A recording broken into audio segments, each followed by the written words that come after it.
Austin leadership nonprofit Accelerator, ATX Accelerator, hosted a virtual debate about public camping in Austin. This comes as the May election approaches, when voters will decide whether to reinstate a previous ban on camping in public places.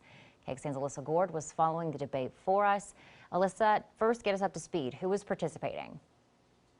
Well, Sydney, first you had Matt Mackowiak. He is a founder of the PAC Save Austin Now, which is leading the effort to reinstate the camping ban. Then you had Austin Mayor Pro Tem Natasha Harper Madison, who voted in favor of repealing the camping ban back in 2019, and she's also opposed to reinstating it. And finally, you had Matt Malika. He is the executive director of ECHO, which is Austin's Ending Community Homelessness Coalition, and they coordinate Austin's broad strategies around homelessness. Now, Austin Police Association President Ken Cassidy, who is also part of the Save Austin Now PAC, was supposed to be present, but he couldn't attend today. And I understand didn't go maybe smoothly. It got a little heated. How did it go? It was heated, Sydney. This discussion highlighted several fundamental rifts with how the proponents of reinstating the camping ban and homeless service providers believe that homelessness should be addressed.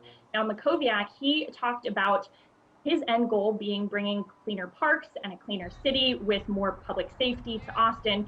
And Malika and Harper Madison, they talked about their end goal being getting more people into housing. Here's a little sample of some of that visible frustration.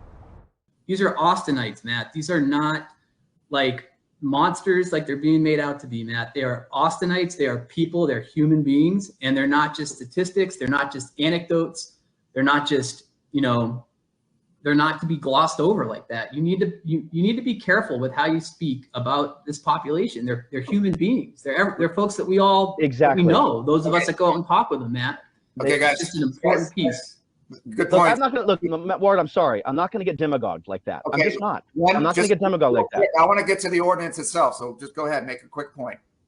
So I guess Matt's point is that because I agree with what I would say 70% of the people who live here, that the city's worse off today than it was a year and a half ago, that somehow I don't care about homeless people.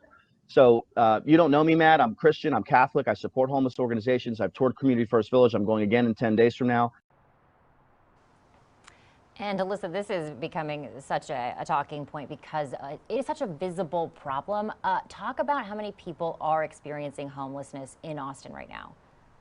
Yes, I mean, that was also a big topic today. So the latest numbers that we have actually came from January of 2020 during what's called the point in time count, which is something that ECHO leads. On that night in January of 2020, they found a total of roughly 2,500 people experiencing homelessness overall in Austin, about 1,500 of whom were sleeping directly on the streets. And so from 2019 to 2020, there was an 11% increase in overall homelessness and a 45% increase in people sleeping on the streets. Obviously, both of those parties had a lot of debate about what those numbers indicate, and you can learn more about that at my article at KXAN.com. Sydney. All right, Alyssa, we appreciate you keeping tabs on that for us. Thanks so much.